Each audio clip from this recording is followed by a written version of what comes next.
Assalamualaikum warahmatullahi wabarakatuh. Perkenalkan, saya Haikal Ardhito Bagus dari kelas TI 4306 akan menjelaskan dampak COVID-19 terhadap pertumbuhan ekonomi nasional. Pertumbuhan ekonomi secara global akibat wabah COVID-19 mengalami penurunan, tidak terkecuali Indonesia. Indonesia mengkonfirmasi kasus pertama infeksi virus corona pada awal Maret 2020. Sejak itu, berbagai upaya penanggulangan dilakukan pemerintah untuk meredam dampak dari pandemi COVID-19 di berbagai sektor. Hampir seluruh sektor terdampak, tak hanya kesehatan, sektor ekonomi juga mengalami dampak serius akibat pandemi virus corona. Pembatasan aktivitas masyarakat berpengaruh pada aktivitas bisnis yang kemudian berimbas pada perekonomian. Pada tahun 2020 ini, COVID-19 menjadi perhatian yang sangat besar bagi bangsa Indonesia. Banyak kerugian yang ditimbulkan dari pandemik ini yang berdampak pada perekonomian Indonesia. Setelah mengalami peningkatan kasus yang melesat dengan kurun waktu yang sangat cepat, pemerintah membuat kebijakan dalam mengatasi pandemi COVID-19 ini. Dalam peraturan pemerintah nomor 21 tahun 2020.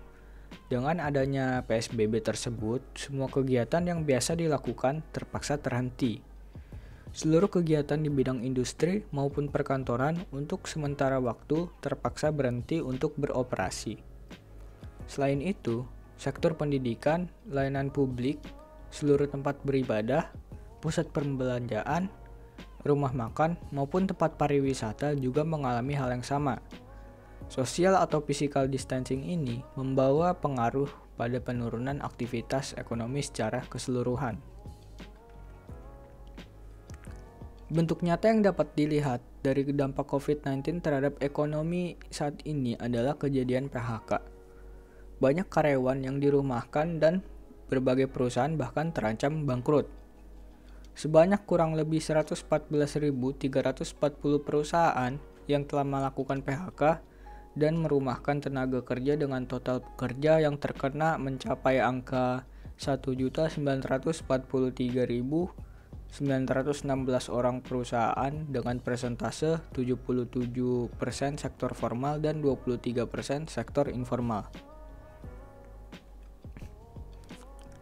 Nah, kesimpulan dari penjelasan yang saya jelaskan tadi yaitu yang pertama, dampak dari pandemi COVID-19 ini menyebabkan penurunan pertumbuhan ekonomi nasional atau PDB. Yang kedua, dengan berlakunya PSBB yang tercantum dalam peraturan pemerintah nomor 21 tahun 2020, maka akan terjadi penurunan aktivitas ekonomi secara keseluruhan.